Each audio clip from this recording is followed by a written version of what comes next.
উট হচ্ছে এমন প্রাণী যেটা একসাথে 1 মাস না খেয়ে বেঁচে থাকতে পারে। 1 মাস পানিও খাওয়া লাগবে না, খাবারও খাওয়া লাগবে না। সুবহানাল্লাহ পড়বেন না? এট এ টাইমে একটা উট, প্রাপ্তবয়স্ক একটা উট একসাথে 200 লিটার পানি খেয়ে ফেলতে পারে। এবং উটের পেটের ভিতরে একটা স্পেশাল ওয়াটার চেম্বার আছে, ওই চেম্বারে রেখে দেয়।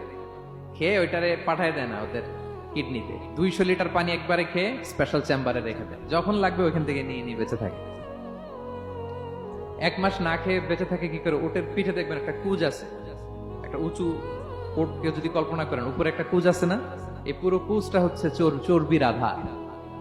তো ওটের যখন খাবার থাকে না মরুভূমিতে, মাসের পর মাস যখন চলে, ওই চর্বি থেকে এনার্জি নিয়ে সে মরুভূমিতে চলে, সে না খেয়েও বাঁচতে পারে। আমাদের চোখের মধ্যে যেমনি একটা পাপড়ি, এরকম এক পাপড়ি দিয়ে উটকে আল্লাহ বানায় নাই, ডবল লেয়ারের পাপড়ি দিয়েছে। কারণ মরুভূমির মধ্যে চলতে পথে লু হাওয়া থাকবে, মরুভূমির সাইমু, বালুর ঝড়, এই ঝড় মোকাবেলার জন্য, লু হাওয়া মোকাবেলার